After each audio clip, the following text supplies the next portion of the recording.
Well, hello quilty friends, and welcome back to my channel. Today is the day that I'm going to do a little video for the Say It Sew Along. Now, the Say It Sew Along is done with my new fabric collection called Typography, and this gives you a little peek of the storyboard and the different things in it. And I'll just quickly go through that. I'll leave a link if you want to go through that and see everything that it involves. But normally I've got a quilt on the front cover of my design boards. Excuse me, not my design boards, my storyboard that introduces my fabric. But I designed this for banners and quilts and for vintage and modern.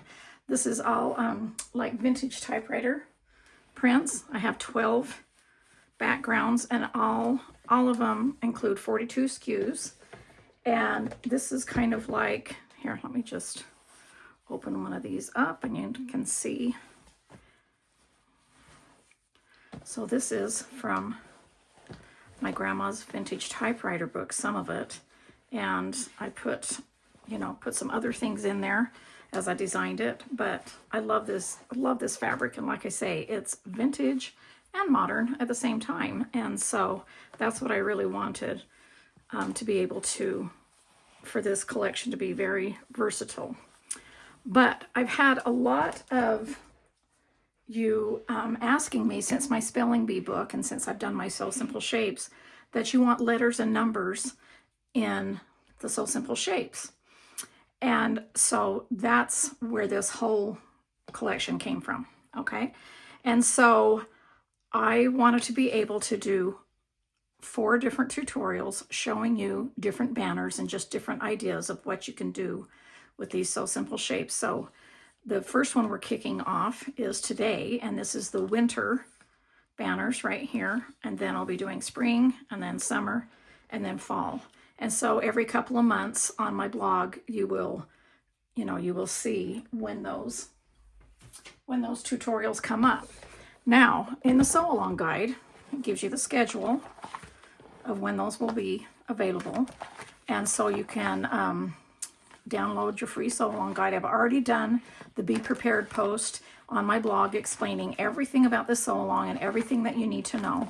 And, talk about the guide and all of the different things that has the cutting and everything. And so, of course, in this video description, I will leave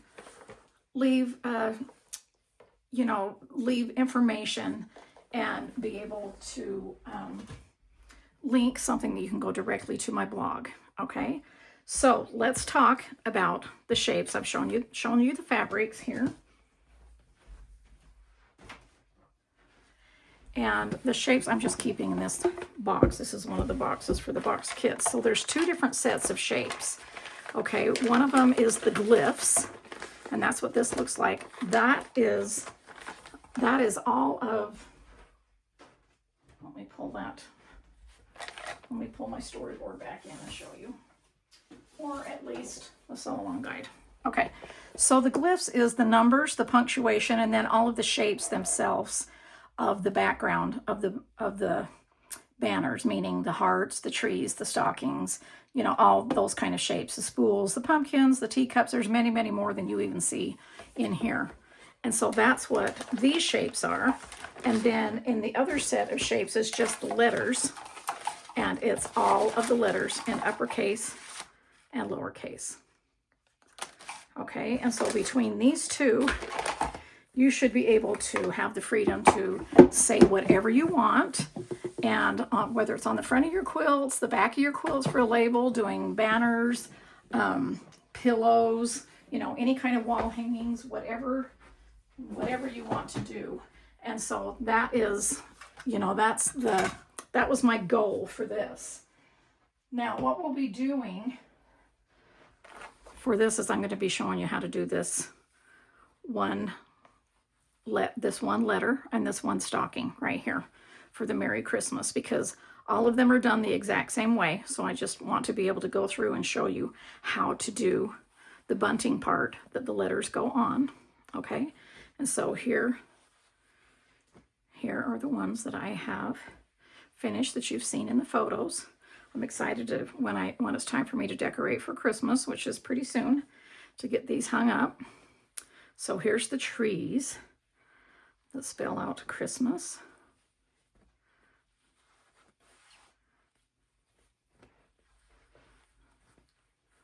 And I loved the scrap. Of course, you could do one whole fabric for one tree if you wanted to, but I really liked the different greens going together. If you know me, you know I love scrappy. So that's what that looks like. Let's leave this out since we'll be working on that. Here is the Let It Snow.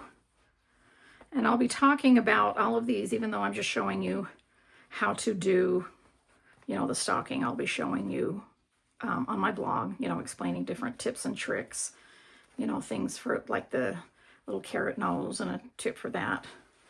Okay, and then here's the mittens. So there's the one I'll be hanging in my home in January. I use banners quite a bit in my home, and I always have, and I just really enjoy that. And so I wanted to just kind of show you how it looks on some of the shapes. Some of the shapes you will need to sew fabric together before you can do the shape, such as the stocking.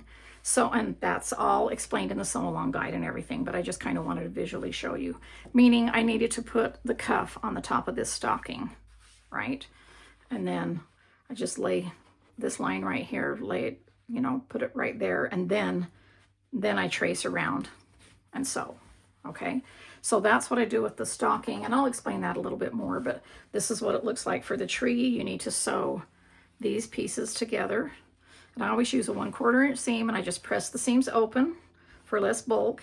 And then once that's sewn together and you put it on the backing, then you trace this on here. Some of the shapes are quite large, and so some of them I just did on the center line. So when you would trace, you would simply just go like this and then flip over and trace the other half. And so that's the tree. And then the same thing for the mitten right here. You need to do a cuff to the mitten before you trace that and sew that onto the backing piece.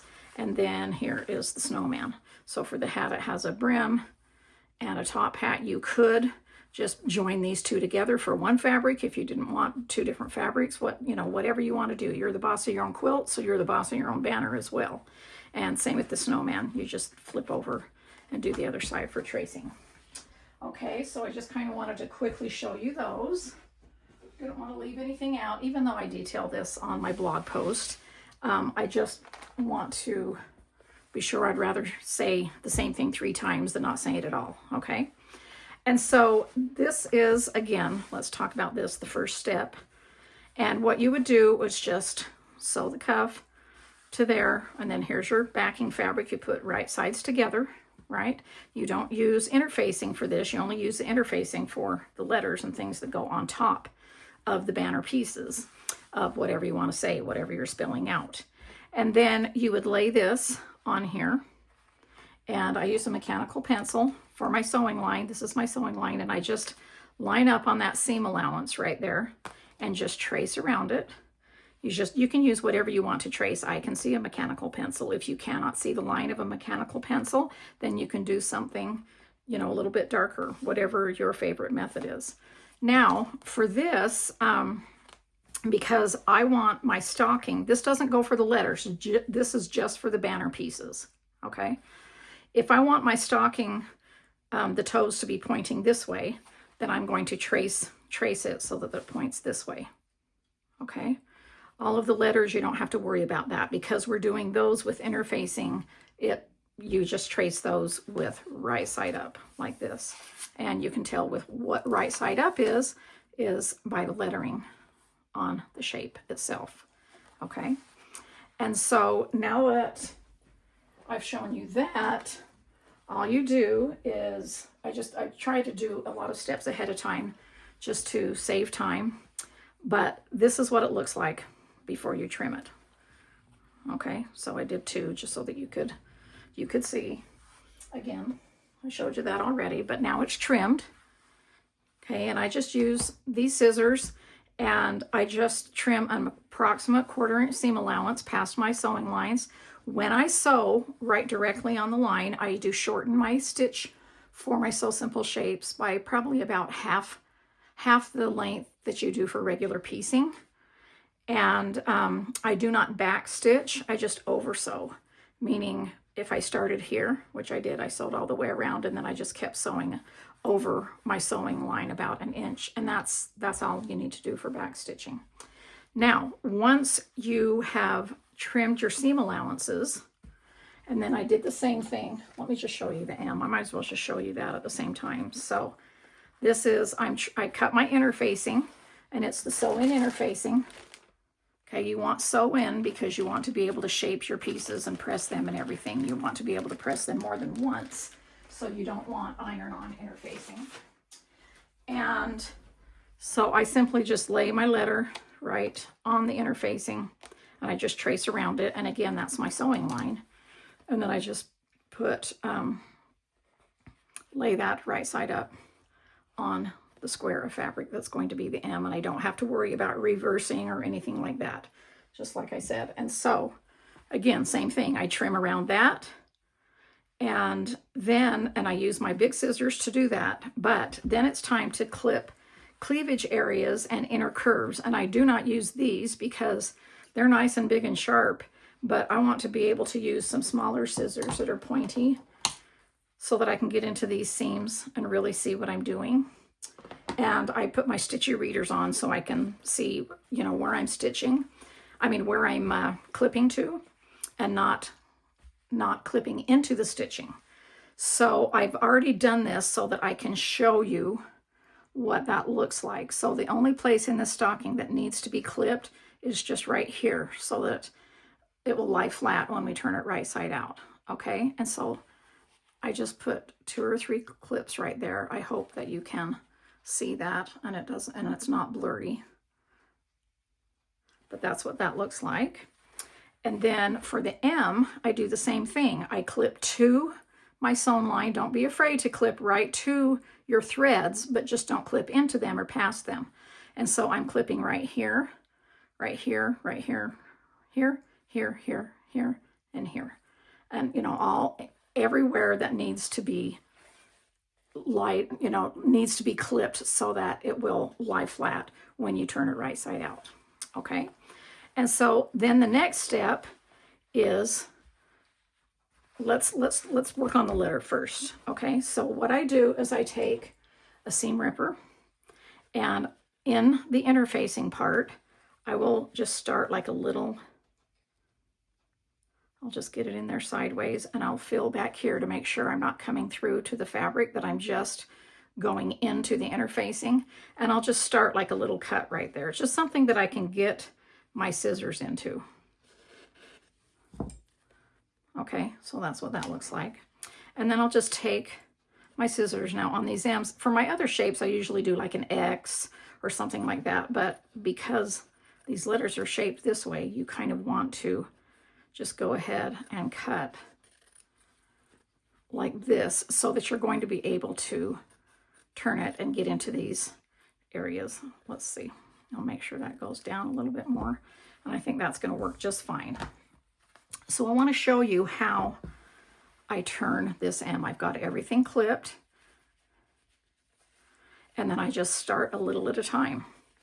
And all the letters are shaped differently, but they are easy to turn. It's the pressing part that comes in, you know, the shaping and pressing. They look funny as soon as you just turn it, but I just take my fingers, turn it as much as I can, and that looks kind of crazy, right? But that's okay. That's how it's supposed to look. I just push out as much of the shape that I can, and then let me move that out of the way so you can kind of see. And then here's where this shaper comes in handy. And I'm just like with all of my shapes, this is my method for my quilts and everything, is I have the interfacing towards me, and I take the turner with the point, and I gently just push it out as I go. And the reason I like to have the interfacing towards me is because I am actually just pushing gently on the fabric part. I'm not pushing on the interfacing or anything like that. I'm just moving around and trying to get the little points out and get it so that you can see sideways. You can see the fabric on one side and the interfacing on the other, so it's all pushed all the way out. And I know I keep using the word push, but I want to keep using the word gently because I'm just barely pushing on that fabric, and that cotton fabric has a little bit of give, and you can shape it and see I'm kind of pushing, not poking, I'm just pushing as I'm rotating and kind of shaping and turning. Now, if you poke through a little bit, you can always fix it a little bit with the sew glue if you want to, or you can turn it back right side out and resew it over again in that one little spot if you want to, so that you don't have to do, you know, the whole shape again. But I've done that once in a while, but not very often, but it does happen. And I just make sure that I'm gently pushing, and then that doesn't happen, right? Okay, so I've pushed out. It still looks crazy, but I know that I've pushed out the edges, right? So let me move that out of the way and pull in my iron. And I just work it a little section at a time. I had pushed this out right here. And you can kind of roll it on that side. And I'm just pressing like one side at a time. And then see how that wants to stick out. I'm just simply pushing that back where it goes, and you can do that a little at a time as you go along. Once you've pressed this side, then it's going to be easier to do the other side, right? Because you've already got it pressed down.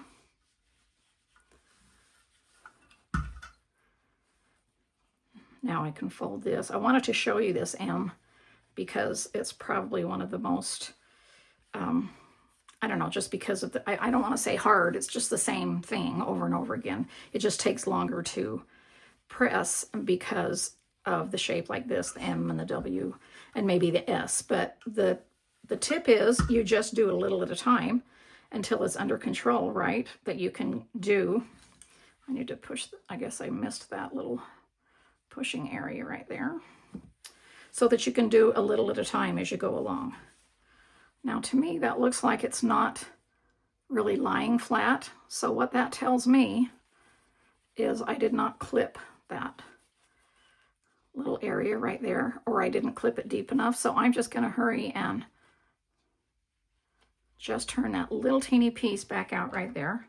Take my scissors. I'm going to pull it towards me. You're not going to see this in camera just because I need it close to my face to make sure I don't clip in, but I'm just going to do that one little clip right there to make sure that it will turn right. For some reason, I did not do that one.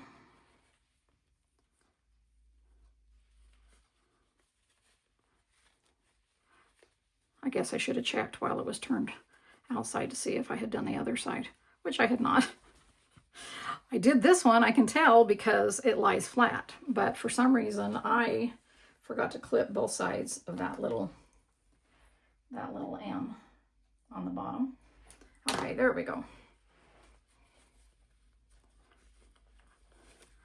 Sorry about that, but you know, this is real. This is how it is, and maybe it helps to be able to show you that when that's happening to you, that it's not laying as flat as you think it should, that maybe it did not get clipped deep enough.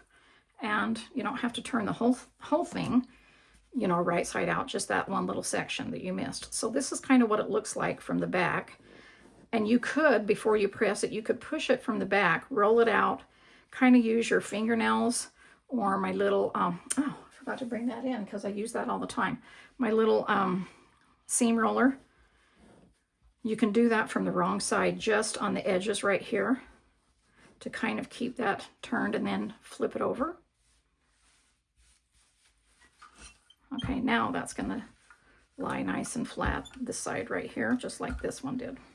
And so what I do is I try not to iron back and forth as much I only do that as needed, like trying to get that flat right there. I really just try to press it so that I'm not distorting it. And then after I press it, I put the clapper on it and it will lie nice and flat, okay? And so then the next thing I need to do is turn this. So your question may be, okay, how do I turn that? Because it's fabric on both sides, and do I just grip right here on the backing and then whip stitch it closed? You could do that if you wanted to, or you could have left an opening on the top, just like anything, turned it right side out and top stitched it closed. You can do that. But I think it's just as easy to do this, which is what I'm going to show you what I did. So this is going to be my right side, even though it's still not turned right side out, but this is the correct side, and you know, because of the stocking cuff, right? Let me pull this in. I guess I should have taken my notions off a little bit. I'll just slide them over. I just want to make sure I have everything here that I need at the ready. But I want you to be able to see what I'm doing here. Okay, so I know that this is the right side. I know the M is going to go on here, but it's going to be facing this way.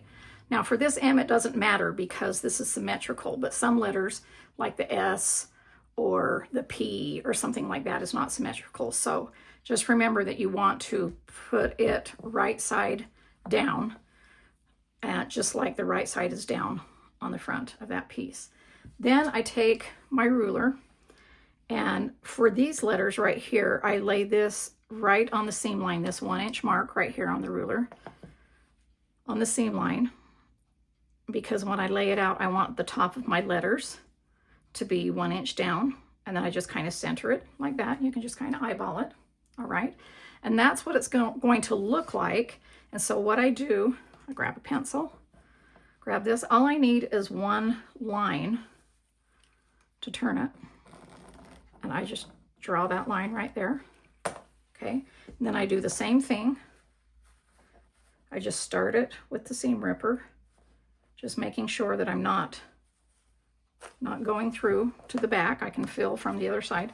Then I simply take my scissors and cut that line. And this takes care of the turning, okay? So now I can turn it, and I know it's going to be covered with that M. And so I just sat down, and every time I went, I sewed them all of the 5 stockings that say Mary. And then I just went ahead and did all the same step on all of them with each different letter. And okay, so now that's turned. You just take this and shape it. I do the corners first, and I kind of do the same thing where I'm just using this opening to get in there, and I'm rolling it around. This is easy to get smooth because it's bigger, larger circles, and so it's easy to get smooth in a shorter amount of time. And let me move this mat. I don't know if we'll need that anymore, so I'll just move that out of the way. And then the same thing with this. I just kind of roll it when I'm pressing and make sure that it's shaped the way that I want to. And when I say roll it, I'm rolling the seams out.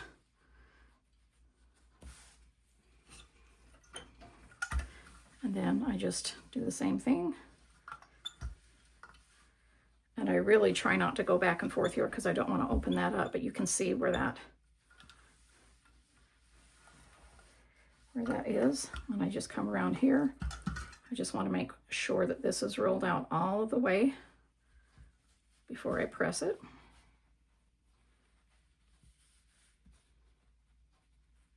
If I didn't quite get it all pushed out with the turner, then it's easy just to roll it. Okay, there's the stocking.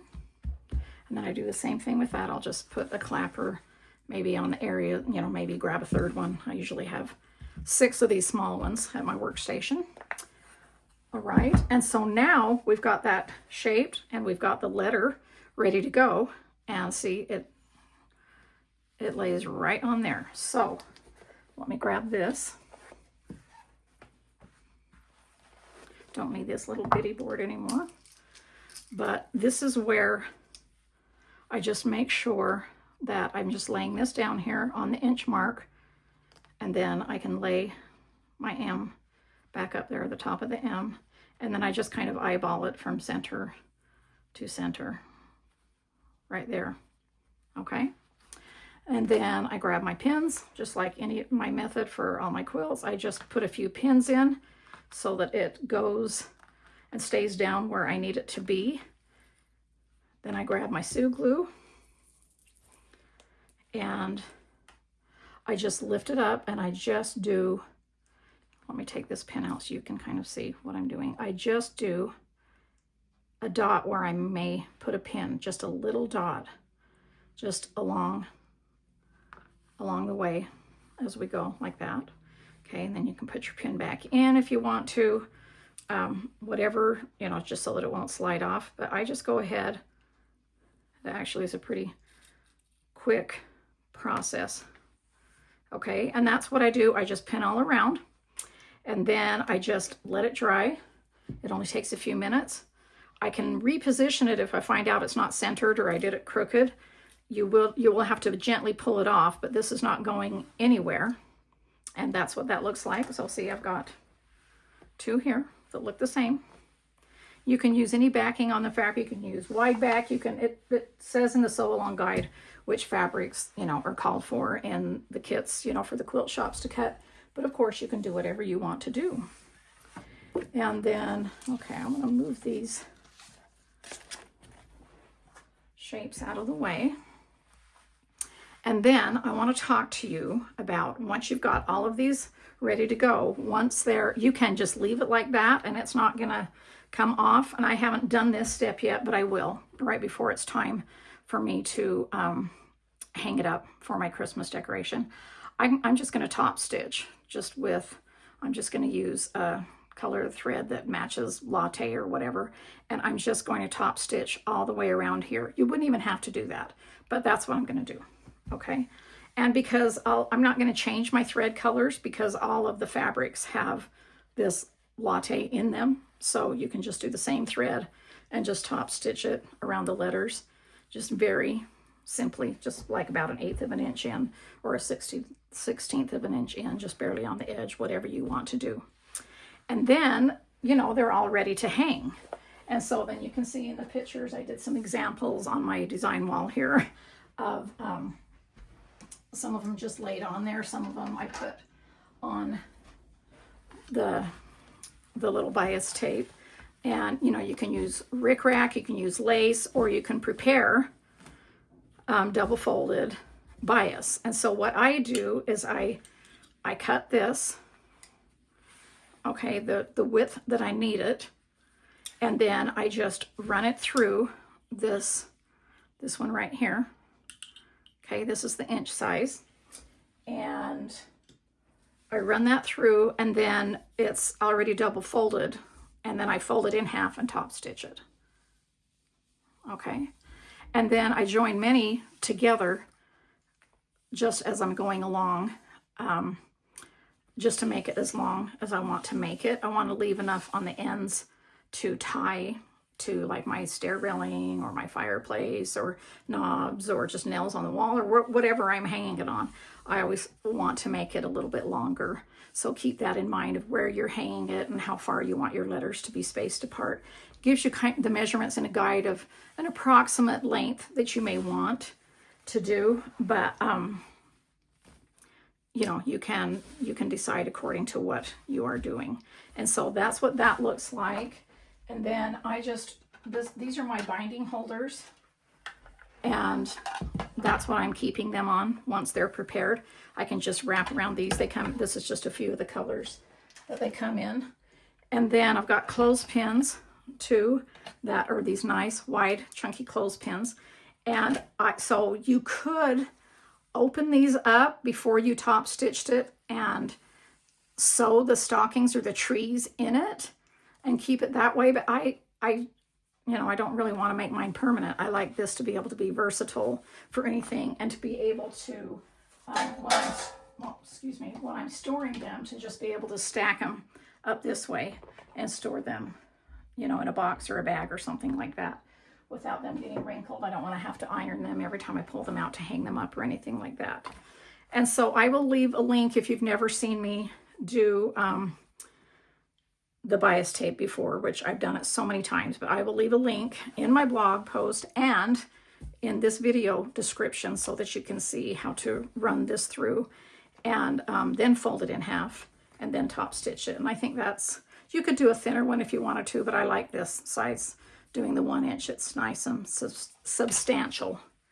Okay, and so I hope that that gives you enough hints and tips and shows you how I'm making these banners. I'm so excited to be able to be doing this year-long sew along with you, the Say It Sew Along, so that you can say whatever you want with these letters and both of these sets of Sew Simple shapes. And thanks for joining me today, and I will chat with you later.